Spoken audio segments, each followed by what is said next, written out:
Welcome. Welcome in. Shriners Hospitals open live chat. Early morning. Trying to get to the point where we settle into a time on Wednesday, but for now, kind of all over the place, whatever works for the schedule. So we're going early.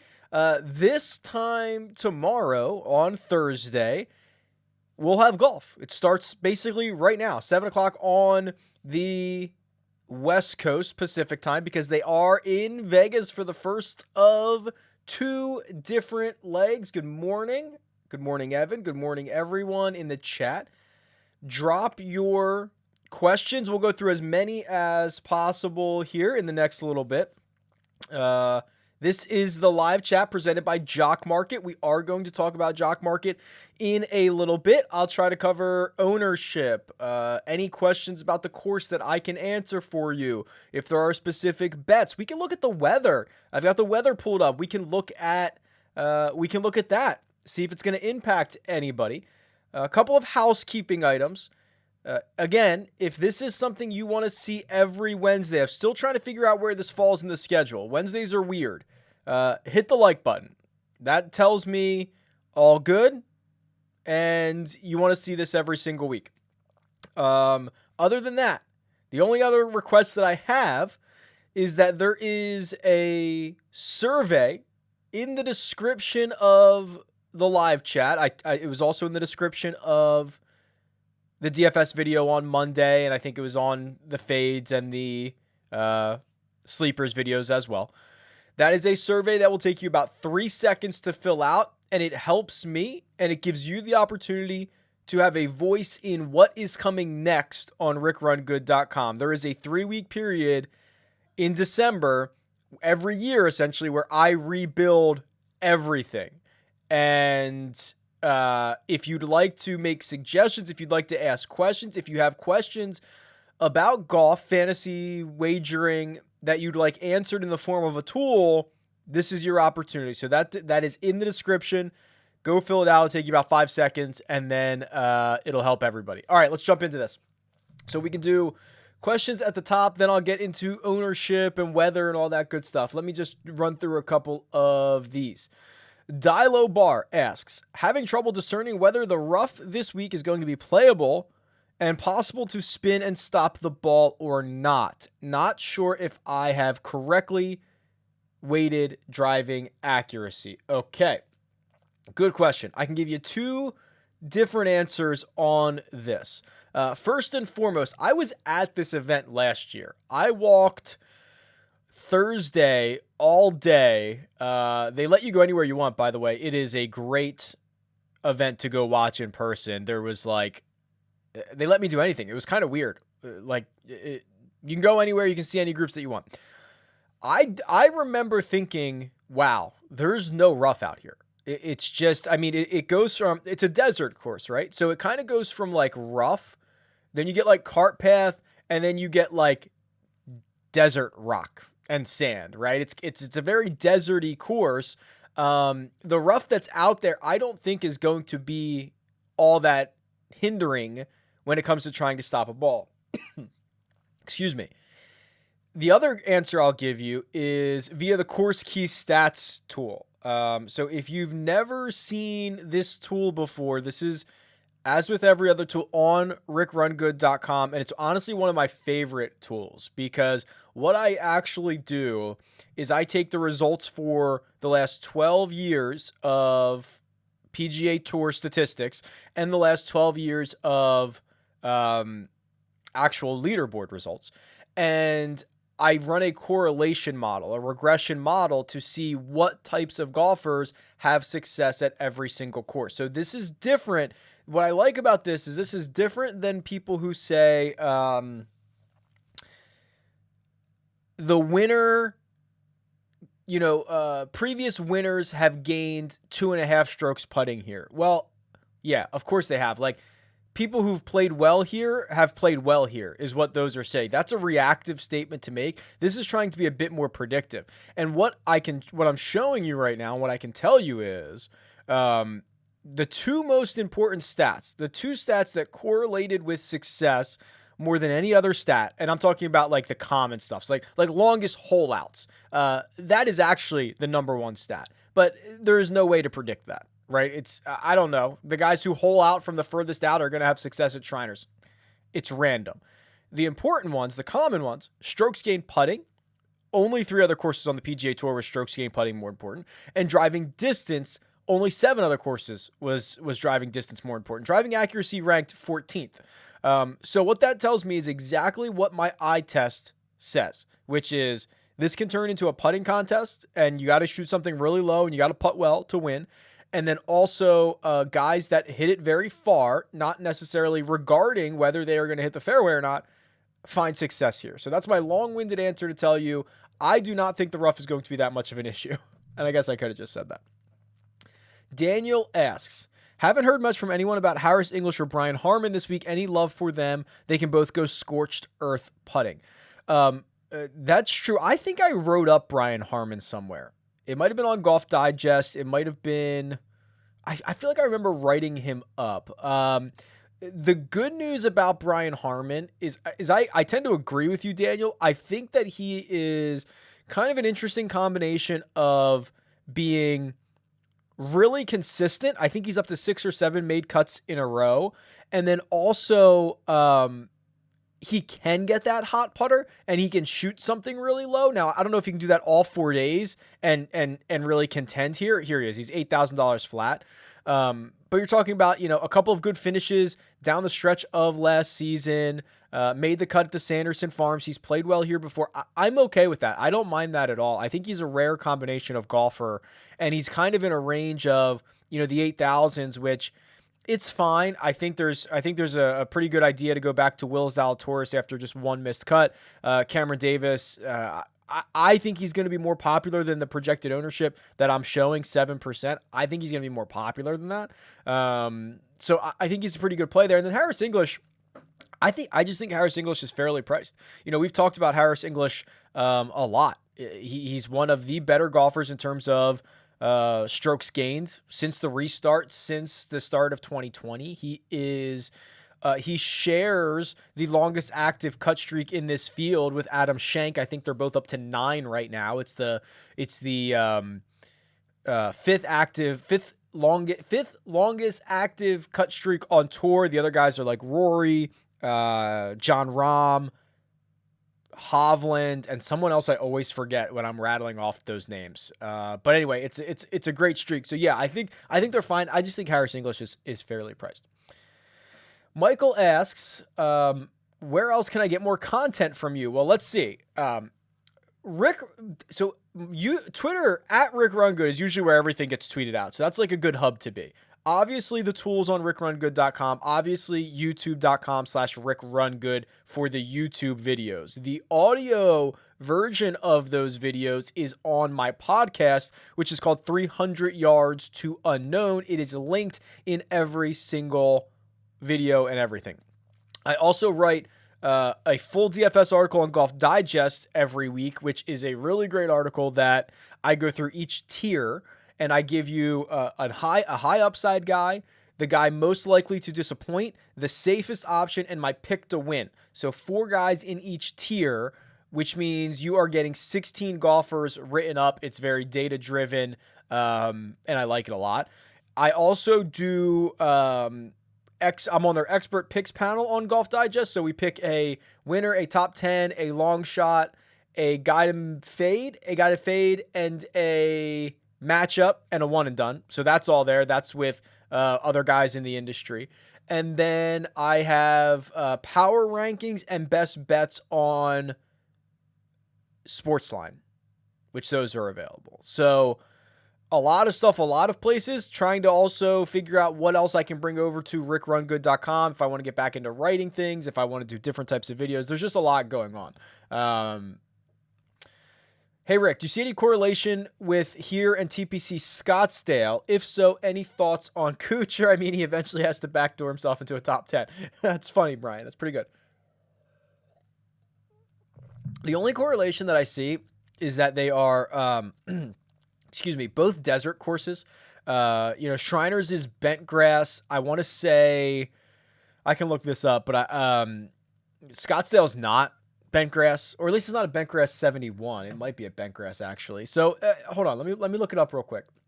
I have all the course database stuff right here. Course info. It might be a 72 bentgrass. So TPC Scottsdale for Brian. Let's see what we've got. It's Bermuda. Okay, so according to the GSCCAA, which is the Golf Course Superintendents Association of America, which they put all this great stuff together, it's Bermuda. So the only thing that I think is similar about it is that it's just a desert course, which I don't know how much there is to actually bank off all of that. Thanks for all the hard work. Okay, thanks, Jay. Appreciate it, Jared. Thank you for the nice comments. Matt Ham says, how you like Sergio bet? I don't really. Here's the issue. You know, his odds get cut essentially in half from, 66 to 1 last week to whatever he is right now, 33 to 1, something like that. Very difficult for him to go back to back, but here's my biggest issue, and I'm gonna pull him up on the strokes gain database here, and I just want to make the argument that Sergio's, I almost called him Sergio's putting performance last week was the outlier. All right, so what I'm showing you right now are all of his results back in order. So he gained 2.8 strokes putting last week. On top of that, he gained 12 tee to green. And you can see there are other situations where Sergio has been that great from tee to green. I mean, he gained 13 at the RBC Heritage. He's gained 7, 6, 9 at places in the past. He's great tee to green. This was the first time he'd gained strokes putting in like 13 events. Do I think he's going to back that up again? Because that's really his path to victory, right? His path to victory is being a good putter. Because of the way the rest of his game is set up. I don't think it's likely. If he starts putting, gaining 3 strokes every single week, he's going to win a lot. But I do not see that happening, and I think you've kind of missed the boat. I'm just going to swallow that and say, okay, we'll try Sergio another time when the numbers start to move a little bit. Thoughts on Cam Davis and Chesson Hadley? Yeah, Hadley was interesting. I almost wrote him up. Wow, man, it is early here. Almost wrote him up on, I want to say on Golf Digest. How much is he? He's somewhere down here, right? Chesson Hadley. Why am I missing you? Here he is, 6,700. He does have good history around here. The problem that I have, and this is weird because I rarely say this, he's not very good in the short game, which he's about an average putter. His best skill set is his, hitting his irons, which he does fine.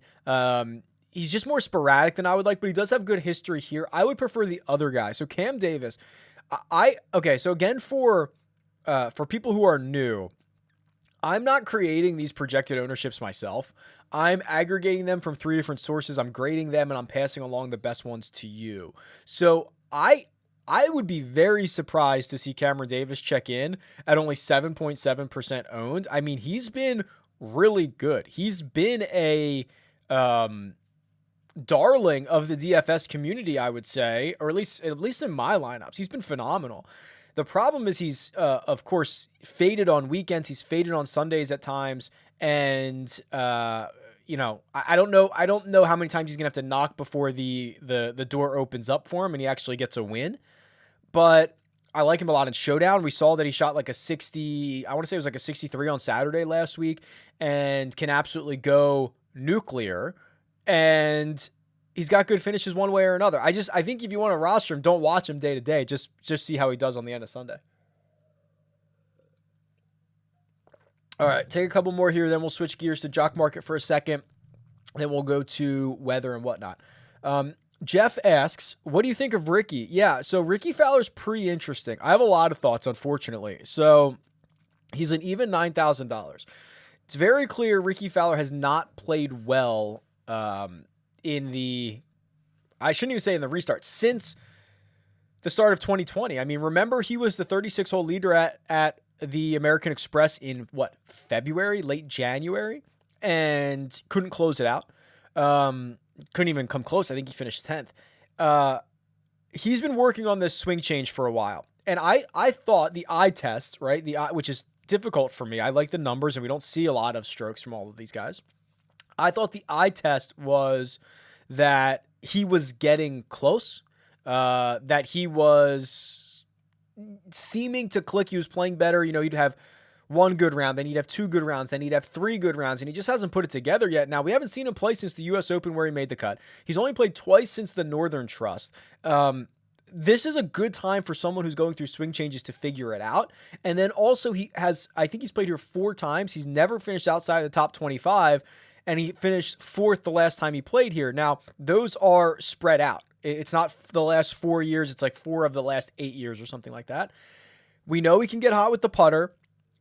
He's sneaky long for how small he is. Like I actually kind of do like this. There's some value of a little bit of unknown with Ricky Fowler right now. So that's pretty interesting.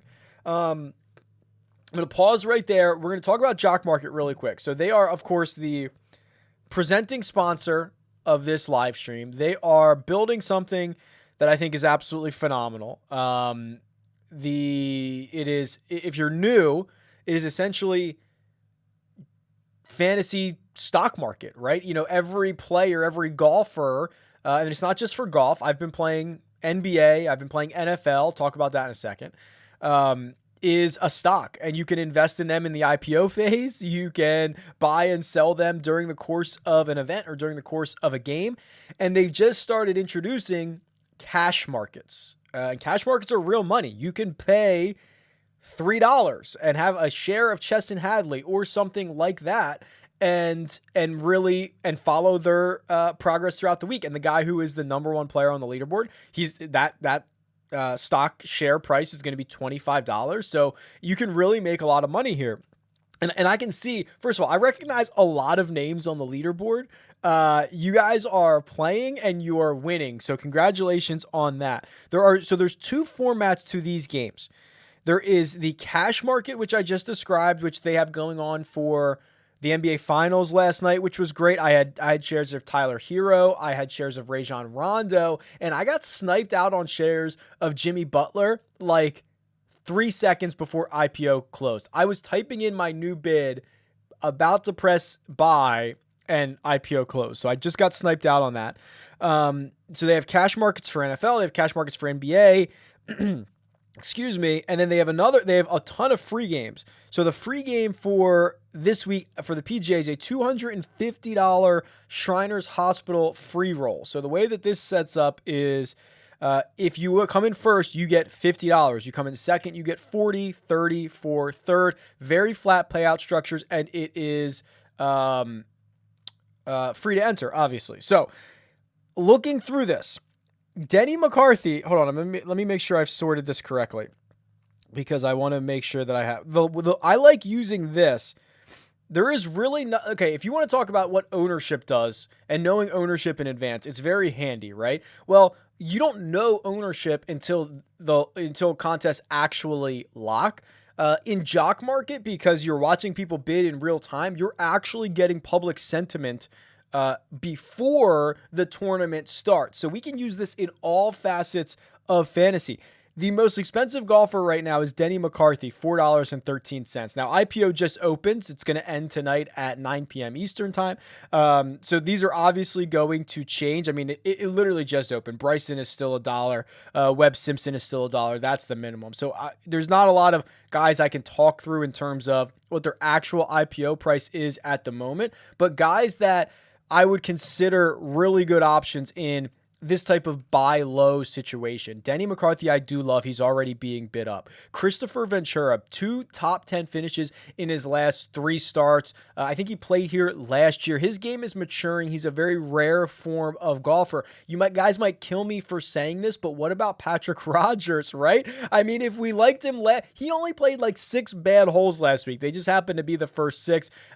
Made a comeback for the last 27 or last 30 holes or so. No one is going to want to own him. No one's going to want to bid him up. I think that he's an interesting option. So especially in a sport like golf, where it is so incredibly volatile, being able to find these buy low candidates that might have significant upside is incredibly important. So those are the guys that I'm going to be focusing on. I do think, Lanto is always very cheap on Jock Market. You can get him there. So it's a really cool format. Highly encourage you guys to download, to play, to support them. I believe they're coming to Android like any moment. I believe they are coming to Canada, if they are not already, like any moment, which I get a ton of questions about. So good things are coming. Let's jump back into the questions here.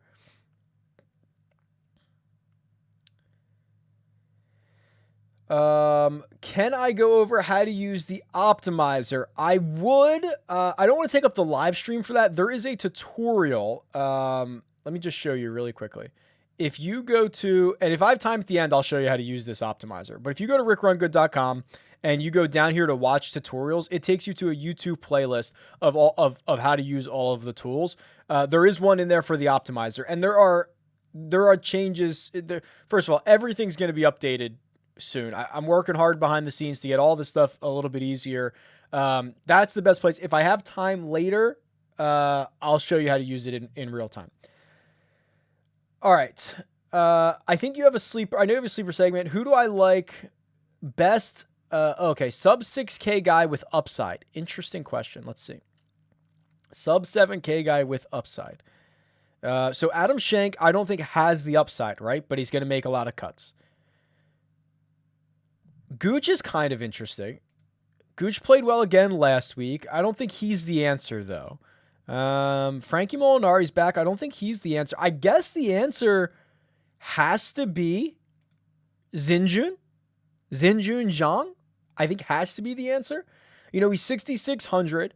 Look at these finishes. If you want upside with no regard for any consistency, it's got to be your guy, right? He is literally the most average player on the PGA Tour, but instead of finishing T65, T70, whatever it is every single week, he goes miscut, 14th, 11th, miscut. Like, he at least gives you top 15 upside. It's pretty crazy. And he has a top 20 here in the past. So I think the answer to that question is probably Xinjun.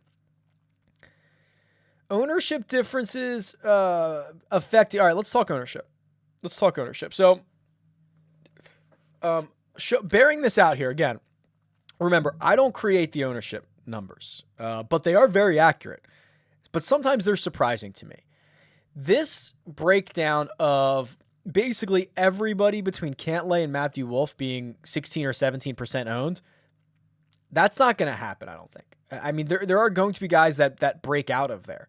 Obviously, with Tony Finau out, where does that ownership go? Does it just go to Cantlay? Do you just drop down to Morikawa? If I had to guess, I think Hideki's the left out one here. I think he's the one that's more likely to show up at 12% instead of 22%. I also would be very surprised. Like, why wouldn't Bryson be higher owned than Webb? Is it the $800? Is that what it is? Is it the 800? Especially in GPPs, like, Bryson's upside is winning this golf tournament by 5 shots. Webb can win here, but like, I don't know. I actually, as the week has gone on and I looked at these ownership numbers, it makes me want to play Bryson more, which I know is crazy. This is very against what I normally do. But that was shocking to me. Further down, I thought there was a couple other things that I was interested in. No surprise to see Matthew Wolff be one of the most highest owned projected golfers. I love Doc. Doc is a friend of the pod. Had him on a couple of times. Really good guy. Love his game. I'm not sure why he's 20% owned or 20% projected. I know why. He's a great ball striker. He's cheaper than he's been. It's a good spot for him, but man, he really sucks up everything in that $8,000 range when you could go up. Just in terms of Neiman, Davis, Zalatoris, is Doc Redman twice as likely to win than those three guys? Probably not. Is he twice as likely to win as Sebastian Munoz? Maybe. Is he 4 times as likely to win as JT Poston? Probably not. You know what I mean? So as much as I love playing these guys, I would focus my attention on the sub 8s instead of Doc. if this is what the ownership is actually going to bear out. Evan asks, Kevin Streelman getting some love on other places. Your thoughts on him? We can dive into him. We can pull him up on the strokes gained database. I think just my general thoughts on Streelman are that he's a great ball striker, and he pops more than I think people want to give him credit for. So here's the thing. 2nd at Travelers, 7th at Workday, 3rd at Safeway. 2nd at Pebble Beach, 4th at Sanderson Farms. Yes, I understand that there is a full year's worth of history there, but there are guys who don't have top 5 or top 7 finishes over a year stretch. Kevin Streelman does. When he plays well, he puts himself into contention. He doesn't necessarily win, but he finds himself on the first page of the leaderboard. He is historically a great ball striker, which is what you want to see. So I never really have a problem with paying and playing, Kevin Streelman. I'm never like super excited to do it, right? He doesn't have many natural fits on the PGA Tour when you travel around to these courses. So I think he's fine every single week. I'm not super excited, but yeah, he's great. What is the purse for this week and the winner's share? Good question. If I had to guess, I bet it's 1.188. Let me see.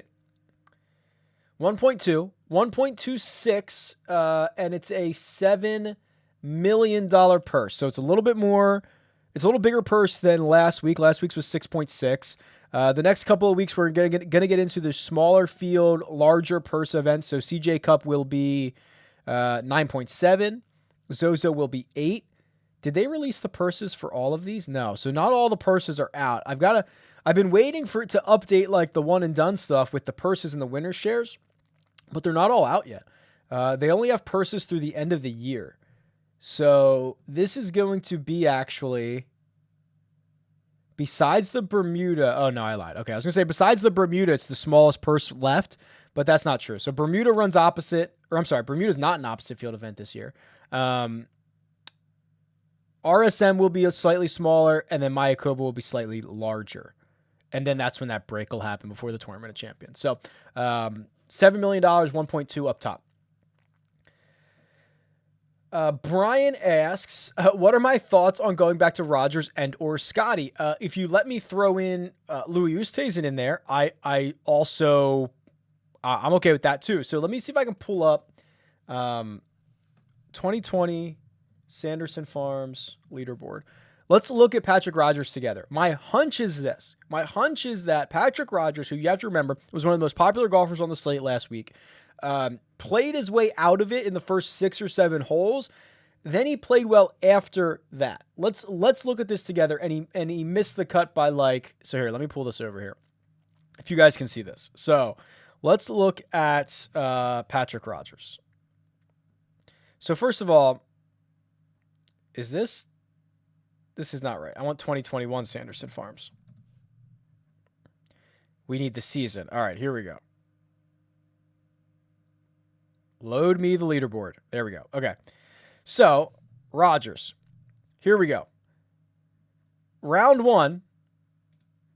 He is 5 over through 6 holes. He makes a double on a par 5, which is, you can't do. It's unacceptable. He's 5 over. So he plays the first 6 holes 5 over. He's now out of this. Well, plays his last, what would that be? 12 holes at 2 under. Then he goes to round 2, goes out in 34. So he was 2 under there, makes an ace on 13, which of course aces have a luck factor. He's not going to do that every single week. And he shoots a 68 and he misses the cut by what? A number? By 2. Misses a cut by 2. So if we liked him last week and he fit Sanderson, which he did, no reason not to like him this week. Same with Scotty Scheffler. Scotty Scheffler, of course, disappointed because he was the most expensive golfer on the slate. He was very highly owned. He ended up finishing, 37th? But now you get a significant discount on him. Now he's down to 9,400. He was obviously shaking off rust. And then Louis Oosthuizen. Louis was the second most expensive golfer on the slate last week. Didn't even play. Didn't even play poorly. Now he's $2,500 cheaper. still coming off a third place finish at the US Open. Those are Bob when others are weaving type situations. Benny asks, is Will Gordon too risky? Man, Will Gordon, he's been on some type of weird run. When everybody likes him, he plays terrible. I think he played okay last week. The rest of that question is best player fit below 65. Oh, that's not a question. That's a statement. Best player fit under 6,500 in my opinion. You might be right. You might be right. I couldn't really argue with it, quite frankly. I'm trying to find somebody who might be a better fit. I mean, he's really cheap. Yeah, you might be right. It might be Will Gordon. Wolf, what are your thoughts on him this week? Don't remember mentioning him in your content. That cannot be true. I feel like I've talked about Matthew Wolf all week long. So, Jared, what's happening? Am I wrong or are you wrong? No, I think Matthew Wolf's great. I've said this countless times with Matthew Wolf. His game is maturing at a rate unlike any other player on the PGA Tour at the moment. And it should. I mean, he's like 21 years old. Like, it's really impressive stuff. Played well at the PGA Championship. Played well at the BMW. Played obviously well at the US Open. You know, even going back further than that, you know, Bryson's gotten him twice, right? Bryson got him at the Rocket Mortgage. Bryson got him at the US Open. This is a great fit for him. I followed him around last year. It was a Wolf. This is how I know I talked about this because I told this story before. Wolf, Morikawa, Neiman was the threesome for Thursday and Friday. I followed that group around. He played well. He ended up finishing in the top 20 here, and his game is infinitely better now than it was this time last year. I'm not playing Stallings. I don't know, Gil. I don't like his game. You never know when it's going to pop up. I understand he's 6,800, but I also don't really want to buy it like the week after he had a top 10, right? I'd almost rather do it on a random week. Thoughts on Steele? He has made 8 straight cuts. Is that right? Brendan Steele's made 8 straight cuts? I'm going to have to fact check you on that one because I feel like I would know that if he did. Let's see. 1, 2, 3, 4, 5, 6, 7, 8 straight cuts. There you go. Then that is like the second longest active streak on tour because I think Shank and Harris English are at 9. Yeah, so here's the thing with Steele. Even though he's made cuts, he's kind of shanky, right? Which is like making a lot of cuts, but finishing a lot in the 30s and 40s, which is fine if that's what you're looking for. I don't know what his price is. It's probably pretty low, right? I can sort by golfer. It's one of these situations. Here he is. He's $7,200. Again, I think Brendan Steele is a lot like the, like 75% of the tour. They're going to have good weeks. You might never know when they're coming. I am impressed that he's got 8 straight cuts in a row. And I feel like he's played well at desert courses in the past. I might have to look that up and get back to you, but pretty interesting. Am I planning on having any Justin Suh exposure? Probably not. I think it's a good spot for him, better than others, but I think it's clear there are a lot of golfers better than him at this point. What do I think about Cantlay, Morikawa, Wolf as a core lineup? I think it'll be pretty popular, right? I don't know if that exact lineup will be, but you're talking about having, let's see, Cantlay, who's projected to be 18% and probably more since Tony Finau has WD'd. I'll have to update this projected ownership. Morikawa, same thing, 18, and Wolf at 21. So I like it, but I think other people will too.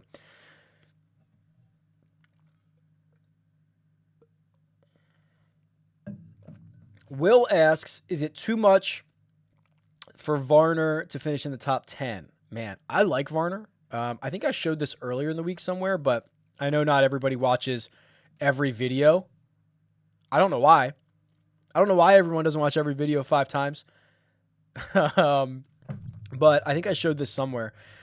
I'm going to try to remember this stat before it loads. There's so much data in here. I got to figure out how to make this faster. Also, it doesn't help I'm streaming this. Here's what I think the stat is. Since the restart, Harold Varner III is like 7th in this field in strokes gained tee to green. Let's see. And I think like 2 of those guys have like 4 rounds. So let's watch. Okay, so we'll go from the restart. We'll sort by tee to green. Boom. HV3. 1, 2, 3, 4, 5, 6, 7. It's like I do this for a living. 7th on tour, 7th in this field in strokes gained tee to green since the restart, and 2 of those guys ahead of him, Camilo Villegas and Will Zalatoris, only have 6 measured rounds. So keep that in mind. Don't tweet me and say, but Will Zalatoris has played 3 times measured rounds. There was no shot link data in Punta Cana. So yeah, I like Harold Varner III. I think he is also, and he's basically the most reasonably priced of all of these guys. I don't know if he can get that putter going, but I do like him. He's very cheap, and he provides one of the best things ever. Ownership not posted on Tournament Predictor yet. I don't know what that question means. Ownership has never been on the Tournament Predictor tool. It's been on the cheat sheet. It's right here in this column I've been referencing, so that's where you can find it. Doc or Champ, depends on your format, but almost always Doc. Can you talk me out of Will Gordon? Yes, Kyle. Do not play Will Gordon. Don't do it. I mean, I don't know. It's fine. I don't love it. It's fine. I know Jonathan S. I know J-Day does not typically do well in birdie or better fests, or maybe you think it's maybe a bob fest. Maybe he's bobbing for apples. However, with his length, short game, and putting, it seems like a pretty good course for him. Thoughts? I don't think that's wrong. I mean, let's look. We'll go to the course key stats here. Where does Jason? So here are the most important stats: strokes gained, putting. Where does Jason Day rank? Let's sort by putting. Probably pretty highly. Maybe not. Maybe it's his short game that was so. Here's Jason Day. So he's 0.22. Okay, so we sort by strokes gained, putting. He's middle of the pack. Now, you can make the argument that's what he was last season, and historically he's a better putter. You decide. Driving distance, is Jason Day sneaky long? Well, he's 299 off the tee. Where does that rank him? Basically middle of the pack. Strokes gained total. Where does Jason Day rank? Okay, now you're talking. Now he's like 15th or so. Then you go around the green. This is where I think he really makes up a lot of his strokes. But here's the issue. And I say this a lot. I don't really have anything to back this up. I think that like strokes gained around the green, to me, matters more on difficult golf courses. If you're having to get up and down for par and the winning score is going to be 24 under, you might be in trouble. I could be wrong. It is one of the it's like the 4th most important stat this week. So I could be very wrong there. I don't know. I'm lukewarm on Jason Day. I think, honestly, going through that exercise and seeing that he's middle of the pack in most things, I think our perception of Jason Day when he's at his peak is a lot better than what the current version of Jason Day is. That's my opinion.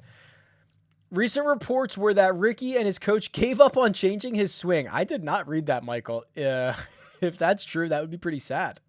They worked hard on it for like 9 months. I don't know. I'd have to check that up. What's my take on Ventura? I talked a lot about Ventura this week. I think he's great. I think he's, another one of these Oklahoma State kids that's going to make a lot of noise. 2 out of 3 top 10s. I like him a lot for what he is. Understand that he's pretty risky. Let's do weather real quick here.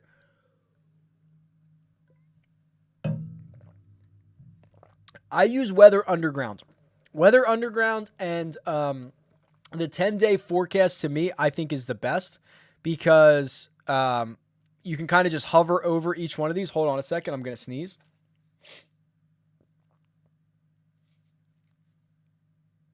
I think I'm good. Okay. Maybe not. Okay, I am. So Thursday, Friday, Saturday, Sunday. Here it is. These 4 days.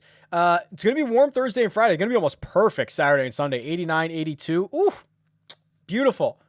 We're considering moving to Nevada. Have we talked about this? I don't know if I've talked about this. Quick sidebar. We live in Southern California. It's very costly here, which is fine. We love it.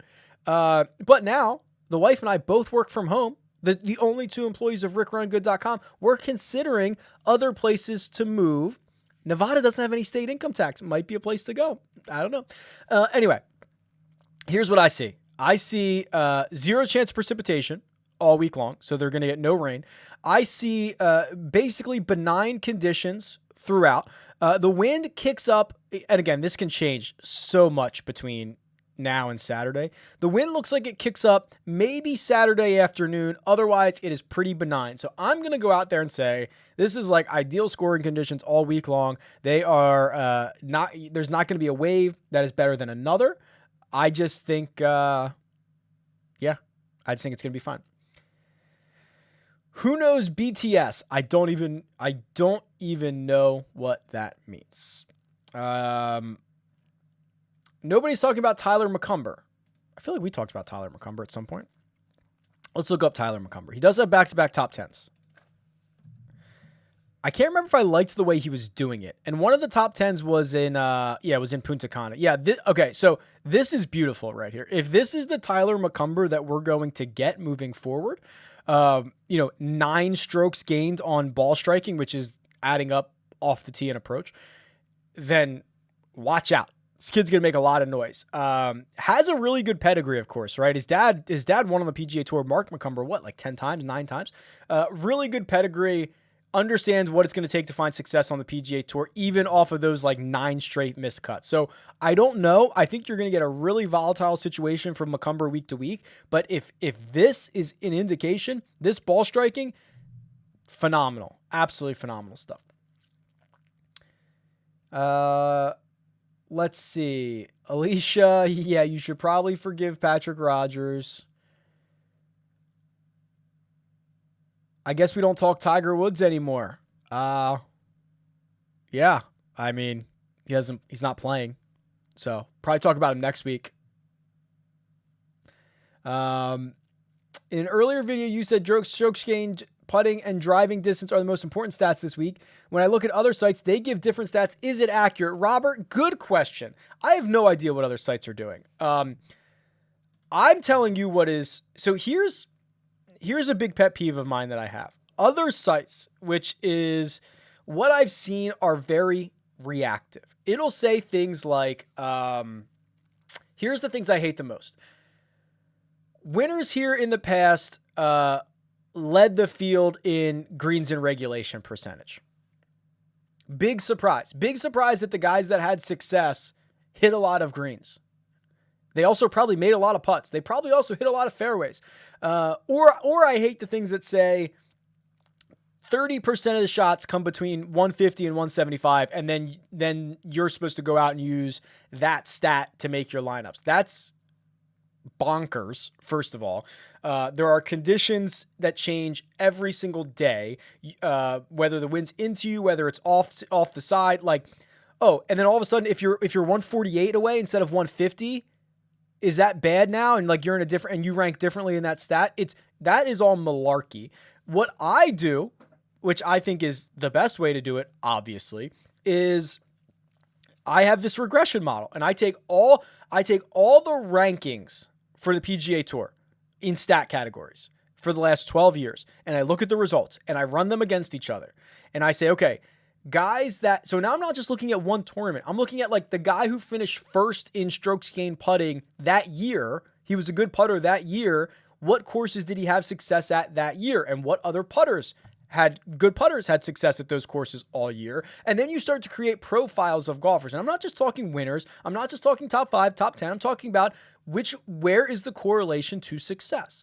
And when you get a great course like TPC Summerlin that has held this event every year since 1992, the numbers are pure. Like, this is the best it gets. So, Robert, I believe that I am doing this in a predictive, proactive way, not in a reactionary way, and I think I'm doing it the right way. There's probably better ways to do it, but there are definitely worse ways to do it. Okay.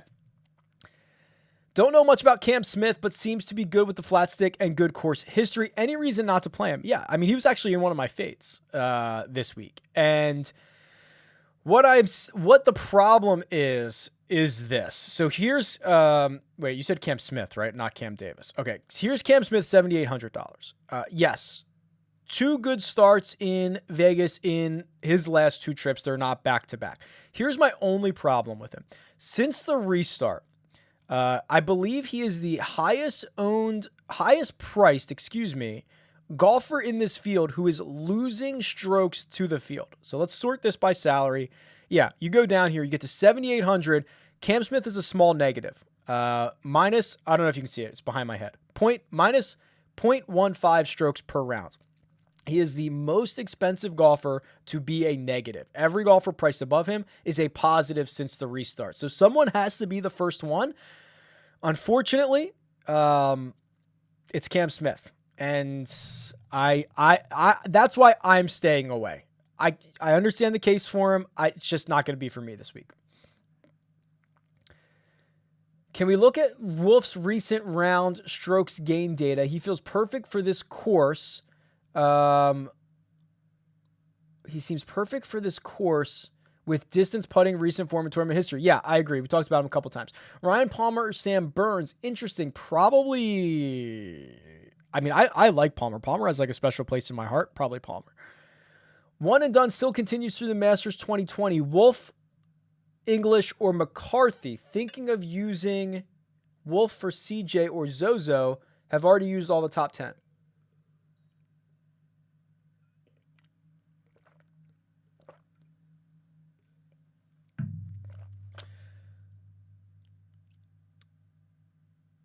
I lost my train of thought. So here we go. Wolff is, yeah, I could use, okay. I mean, I would play Denny McCarthy. I have no problem playing Denny McCarthy. I'm very high on him. I think a win's coming. I don't know if it's going to be this week or it's going to be any other week after that. Finau got COVID. He is out. I am aware. Finau is out. I am aware. Who are some good values to bet for first round leader? Interesting. Hold on. Let me see what's going on here. We could talk about black golfers. Howard Varner's in the field. We already talked about him. He's great. 7th in the field from strokes gained tee to green for the week. Love him. He's $7,500. Tiger's not in the field. Cam Champ is. He's in a Bombers group, I believe, with Wolfie and Bryson. It's going to be a bomb fest. I wish there were fans allowed there. It's going to be absolutely phenomenal. Is Palmer a bargain, likely to perform above average? I can't see why not. Let's look at Ryan Palmer. Let's look at Ryan Palmer because, as I mentioned, he has a special place in my heart, and also I saw him play here last year. All right, so here we go. So remember this. Remember back to Workday, he was brutal, right? You can see it. He was just absolutely terrible in every single facet. Remember, he went home, he changed his clubs, he got a swing coach, worked on something, and then he went on a really good run from the Memorial to, I mean, even the BMW. I don't know where he started the Tour Championship. That 24th, that does include starting strokes. I don't know if that was better or worse than his actual position, so I don't know if that was a good finish or not. Missed the cut at the U.S. Open. I don't mind him here. You know, he made the cut here last year. I think that he continues that momentum, and I like some of these veteran guys at courses like this because you get like I don't know, like these guys know how to win. Usually get a lot of younger guys in these fields, although this is just an absolutely stacked one this week. What do you think about guys with Vegas ties who all have strong history here? Yeah, I mean, I do think, and it's pretty noteworthy that the Vegas guys have had success here, right? I mean, Kevin Na's played here a ton. He's won it twice, obviously. You mentioned Piercy. I don't know Watney's results, Brian, off the top of my head, but you're right. Now, there was a joke we were talking about on the First Cut pod yesterday. Maverick McNeely moved to Vegas, and he called it like Jupiter West, which is kind of crazy because there's not that many guys that live in Vegas, but Colin Morikawa's out there now. There are guys that are moving out there. I'll be interested to see. I don't know if I have any thoughts on it for this week in particular, but we get 2 weeks here. We're getting a lot more guys moving to the area. I don't know that it's any different from I don't know that it's so unique, Brian, that it's not like other California desert or Arizona desert courses. So it just happens to be that they like home cooking and they like sleeping in their own bed like a lot of guys do, but it's interesting. Who should I replace Tony Finau with? Let's see. Let's go to the cheat sheet. So Tony Finau, I'll have to update this projected ownership number because he's clearly not going to be 18% owned now that he tests positive and he's out with COVID. I think so. If you had $200 extra, I think that Patrick Cantlay just sucks up a lot of that ownership. But I also think a lot of it goes down to Colin Morikawa. I think if you wanted to be the slight contrarian here and replace Finau with Hideki, I think that is probably the move. Because a lot of steam has so after Finau WD'd, Morikawa's number moved. He went to 18-1 from 22-1. I think Morikawa was 22, 20, 18-1. I think that Hideki's the guy that's kind of getting overlooked here. I got so much riding on Wolf. Okay. Oh, I just lost my spot. It just shot me down to the bottom. What are my thoughts on Schwartzel? Let's talk about Schwartzel. Seems to pop up every now and then. Let's look at Schwartzel.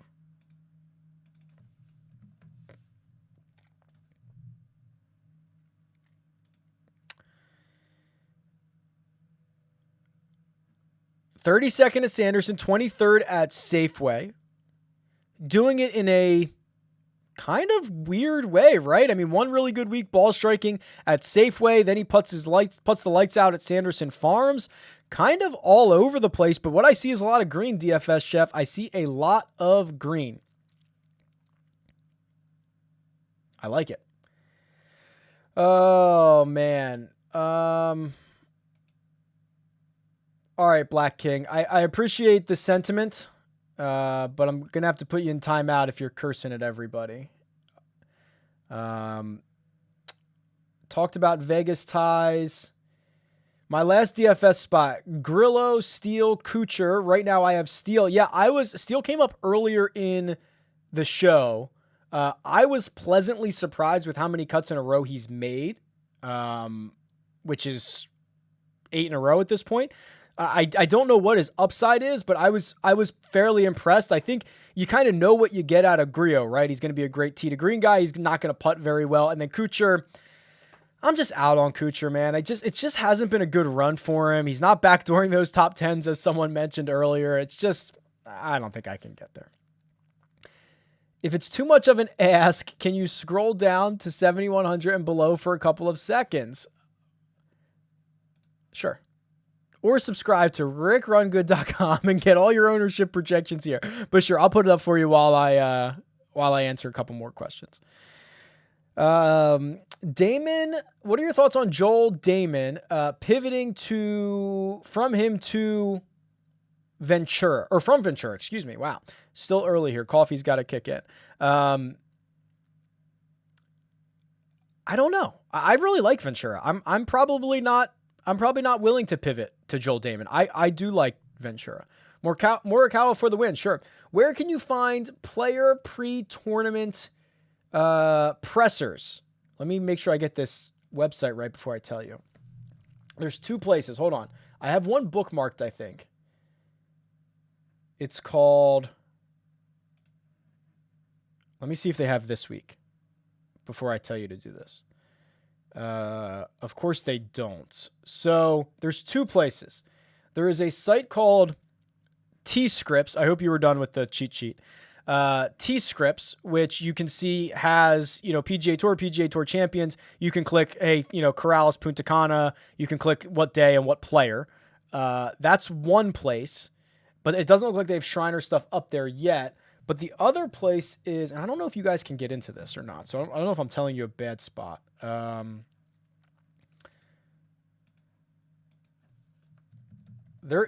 It's the media site. The media site for PGAtour.com.